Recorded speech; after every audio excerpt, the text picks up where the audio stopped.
Don't even think about showing up to the graduation, my dad snapped. You'll ruin the photos. Emily deserves better in her background. I just smiled, transferred the celebration fund back to my account, and sent him a screenshot. That was just step one. They still don't know I own the venue they bragged about. I, 29M, stared at my phone screen, reading my father's message for the third time. The words hadn't changed. He didn't want me at my own sister's graduation. According to him, I'd ruined the photos and Emily deserved better in her background. That's when I smiled and opened my banking app. The transfer was simple. $47,000 flowing back into my personal account with a few taps. I took a screenshot and sent it to him with a simple message about how I hoped they'd figure out another way to fund the celebration at Grandview Manor. What he didn't know was that I owned that venue now. Let me back up 6 months. I'd been the family disappointment for as long as I could remember. While Emily sailed through high school with perfect grades and college acceptances, I dropped out junior year to start a tech company. Dad called it throwing my life away. Mom just looked disappointed every time my name came up. The business took off faster than anyone expected. By 25, I was pulling in mid-six figures annually. By 28, I'd sold my first startup for 8 figures. But success in tech apparently didn't count as real success to my family. They wanted diplomas and traditional career paths, not some kid who got lucky with computers. Emily's graduation approached like a family holiday. Dad planned everything down to the minute. The ceremony, photos at the botanical gardens, then a massive party at Grandview Manor. He'd been bragging to relatives for months about the exclusive venue and how much he was spending. What he didn't know was that I'd quietly purchased the manor 3 weeks earlier through an LLC. The purchase wasn't even about revenge initially. Grandview Manor was a solid investment property in a prime location. The previous owner wanted to retire, and I needed to diversify my portfolio.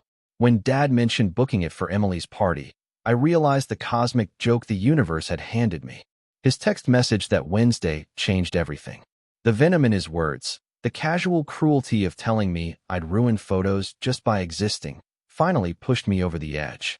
If I wasn't family enough to attend, then I wasn't family enough to pay for their celebration. Dad called within 10 minutes of receiving the screenshot. He demanded to know what I thought I was doing, how I could be so selfish on Emily's big day. I told him calmly that since I apparently didn't belong at family events, my money probably didn't belong there either. The conversation ended with him hanging up on me. Mom tried the guilt approach the next day. She reminded me how hard Emily had worked, how this was her moment, how family was supposed to support each other. I asked her where that family support was when I was building my company, working 18-hour days, missing sleep and meals. The silence stretched long enough that I knew she remembered all the times she'd dismissed my work as playing with computers. Emily herself finally called on Friday. Unlike our parents, she got straight to the point. She asked if I was really going to let my hurt feelings ruin her graduation celebration. I told her my feelings weren't hurt, just my expectations adjusted. If I wasn't wanted at the ceremony, I wouldn't contribute to the aftermath either. That's when she played her trump card. She reminded me about her acceptance to medical school, how proud I'd said I was, how I'd promised to help with expenses. I acknowledged all of that was true. I also told her that promises worked both ways, and the family had made their priorities clear. The weekend passed quietly. I spent Saturday looking at real estate listings and Sunday hiking alone. My phone buzzed constantly with messages I didn't read. Whatever drama was unfolding in the family group chat could wait. Monday morning brought a surprise visitor. Dad showed up at my apartment looking like he hadn't slept. He asked if we could talk, man to man, about the situation. I made coffee and listened while he explained the financial strain the graduation party was putting on them. Mom's medical bills from last year's surgery had depleted their savings. They'd been counting on my contribution to pull off the celebration they'd promised Emily. I felt the first crack in my resolve hearing about Mom's bills. I'd been so focused on my own hurt that I'd forgotten about her health scare. But then Dad continued, explaining how they'd already sent invitations, how embarrassing it would be to downgrade the venue, how Emily's friends expected a certain level of celebration. He never apologized for the original message, never acknowledged that calling me a photo-ruining background element might have been hurtful. Instead, he focused on the practical problems my withdrawal created. When I pointed this out, he got defensive.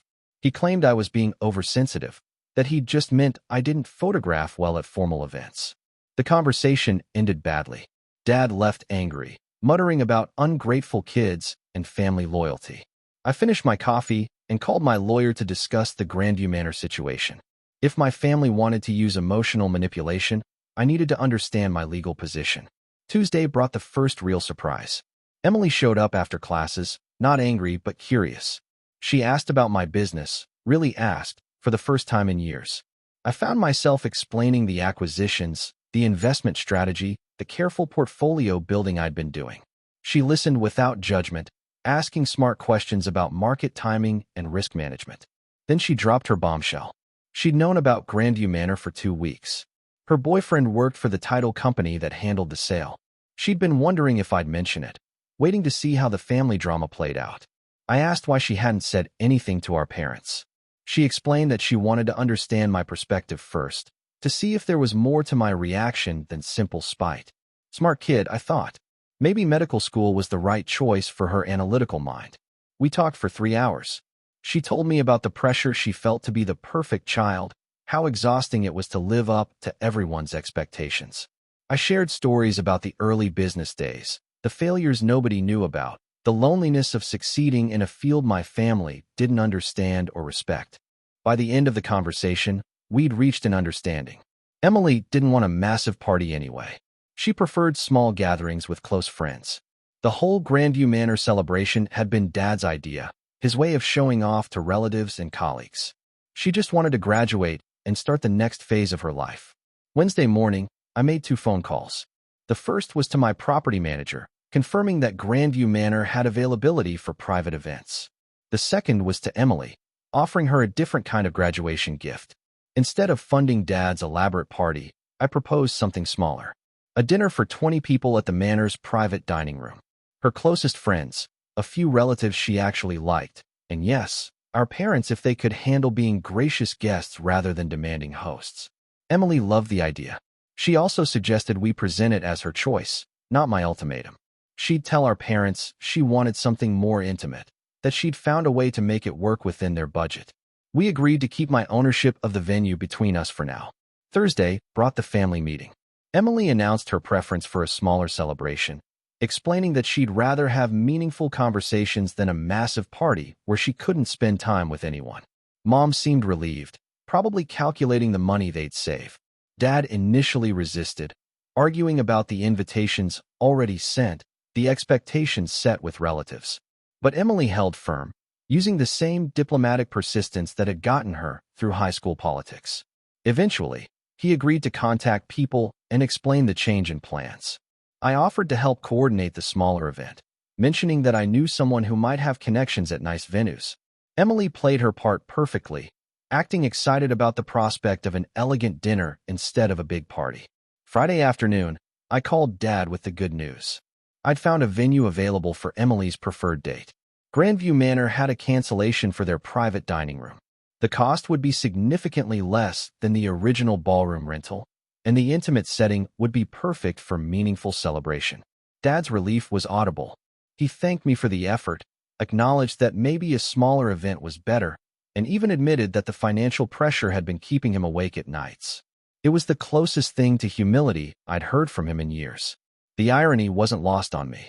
Here I was, solving the problem I'd created, using resources they didn't know I possessed. But the game had evolved beyond simple revenge. Now it was about family dynamics, power structures, and the long-term relationships I actually wanted with these people. Saturday brought preparation mode. Emily and I worked together on the guest list, menu selection, and seating arrangements. She had good instincts for event planning, thinking about conversation flow and dietary restrictions. Working with her reminded me why I'd wanted to support her goals in the first place. Mom joined us for menu tasting Sunday afternoon. The Manor's chef prepared sample dishes while we discussed the evening's flow. Mom seemed impressed by the venue's elegance, commenting on the restored Victorian details and professional service. She thanked me several times for arranging everything, clearly relieved that the celebration was back on track. The week leading up to graduation passed peacefully. Family group chat messages returned to normal topics. Dad even asked about my current business projects, showing more genuine interest than he'd displayed in months. I began to wonder if the crisis had actually improved our relationship dynamics. Graduation day arrived with perfect weather. I attended the ceremony, sitting with my parents and watching Emily receive her diploma. The photos afterward were relaxed and happy, no tension about backgrounds or ruined compositions. Whatever Dad's original concerns had been, they seemed forgotten now. The evening celebration at Grandview Manor exceeded everyone's expectations. The intimate setting encouraged real conversations between generations. Relatives who'd driven hours to attend seemed impressed by the venue's sophisticated atmosphere. Emily glowed with happiness, moving between tables and enjoying meaningful interactions with her favorite people. Dad pulled me aside during dessert. He thanked me again for arranging everything, then surprised me with something approaching an apology. He acknowledged that he'd handled the original situation poorly, that his stress about money had made him say things he didn't mean. It wasn't perfect, but it was progress. As the evening wound down, Emily found me on the manor's terrace. She thanked me for the celebration, but more importantly, for forcing a family conversation that had been overdue. She'd realized that our parents' disappointment in my choices stemmed partly from not understanding them, and partly from feeling left behind by my success. That's when I decided to tell her my final secret. I explained about purchasing the manor, about the months of planning that had led to this moment. Her eyes widened as she processed the implications. Her graduation celebration hadn't just been hosted at a venue I owned, but had been orchestrated as an elaborate lesson in family dynamics. Emily laughed, long and hard. She asked if our parents would ever know the full truth. I told her that depended on how our relationships evolved. If Dad could learn to respect my choices and include me as a real family member, maybe the secret would stay buried. If old patterns resumed, well, I had other properties in my portfolio. The evening ended with genuine family warmth. Relatives complimented the venue choice. Guests thanked me for organizing such a lovely celebration, and Emily hugged me with real affection. Even Dad seemed relaxed, no longer carrying the financial stress that had been weighing on him. Driving home, I reflected on the week's lessons. Revenge, it turned out, was less satisfying than reconciliation. The power I'd wielded by withdrawing support had been effective, but the power I'd gained by solving problems was more sustainable. My family still didn't fully understand my world, but they were beginning to respect it. Update 1. 3 months later, the family dynamics had stabilized into something healthier. Dad occasionally asked about my investments, showing genuine curiosity about markets he didn't understand. Mom included me in family planning conversations, no longer assuming I'd be too busy or uninterested to participate. Emily started medical school with her expenses covered by a trust fund I'd established. She never asked about the manor ownership again, but I caught her smiling sometimes when she mentioned her graduation celebration to friends. The real test came during Thanksgiving planning. Dad suggested hosting dinner at our house like always, but Mom wondered aloud if we might try somewhere more elegant. Emily immediately suggested Grandview Manor, praising the venue's ambience and service quality. I offered to check availability, playing my role perfectly. The Manor's event coordinator confirmed they could accommodate our family dinner, offering the same private dining room where we'd celebrated graduation. Dad agreed enthusiastically, pleased to host relatives in such an upscale setting. As we planned the menu and guest list, I realized the game had evolved again. Now I wasn't using the venue ownership as a secret weapon, but as a quiet way to provide experiences my family couldn't otherwise afford. They got to feel proud and generous hosts while I ensured everything ran smoothly behind the scenes. Update 2. 6 months after graduation, Dad had a heart attack. Not severe, but enough to require surgery and lifestyle changes. Suddenly, the family dynamics that had seemed so important became background noise to bigger concerns about health and mortality. I spent 2 weeks managing his medical care, coordinating with doctors, handling insurance paperwork, and making sure Mom had support. During those long hospital days, Dad and I talked more honestly than we had in years. He told me about his fears of aging, of becoming irrelevant, of watching his children succeed in worlds he couldn't navigate. I shared stories about the loneliness of entrepreneurship, the imposter syndrome that never fully disappears, the way success can isolate you from people who knew you before. We found common ground in our mutual feelings of inadequacy, just expressed through different life choices. When Dad recovered enough to go home, he asked if I'd consider joining the family business. His accounting firm needed someone who understood modern technology and digital marketing. It wasn't my world, but it was an olive branch toward the traditional career path he'd always wanted me to take. I declined, but gently. I explained that my current investments required full attention, but I could consult on their technology upgrades. We found a middle ground where I could contribute my expertise without abandoning my own path. The conversation revealed something important. Dad's disappointment in my choices hadn't been about my success or failure, but about feeling excluded from my world.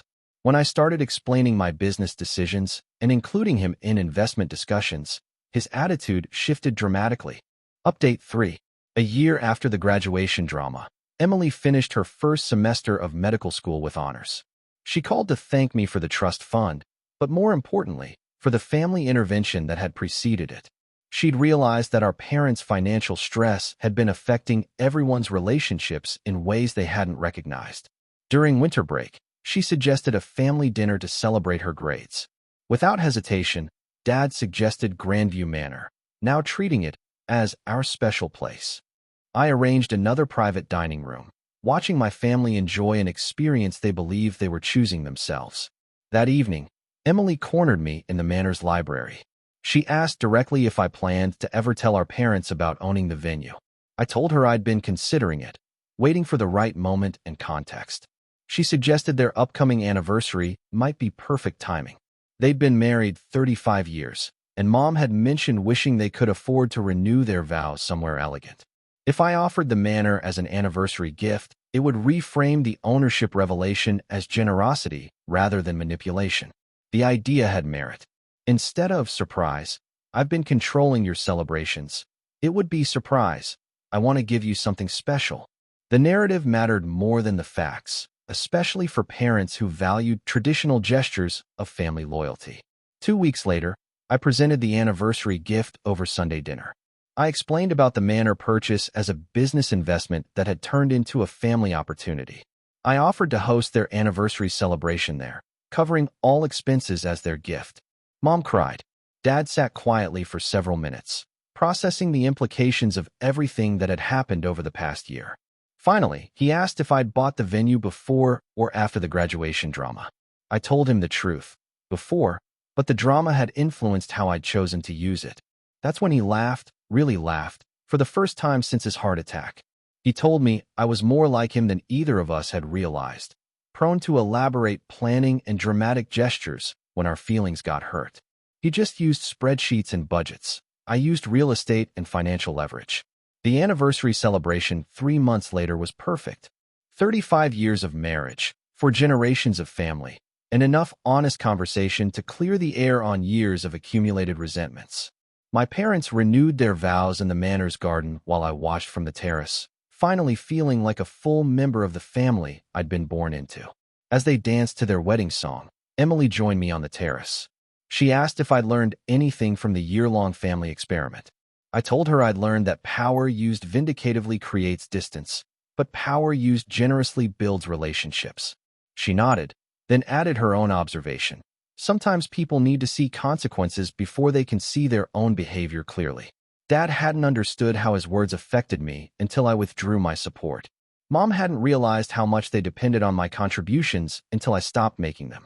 The venue ownership had been the perfect metaphor for our family dynamics. I'd been supporting their dreams from behind the scenes, but feeling unrecognized and unappreciated. They'd been accepting my help while struggling to understand my motivations. The revelation had forced everyone to examine their assumptions about family roles and responsibilities. Now, 2 years later, I still own Grandview Manor, but it's no longer a secret weapon or a symbol of family conflict. It's simply a beautiful place where my family gathers for important moments, knowing that someone who loves them has made sure everything will be perfect. Sometimes the best revenge is building something better than what you're fighting against. Sometimes the best power is the kind you never have to use again.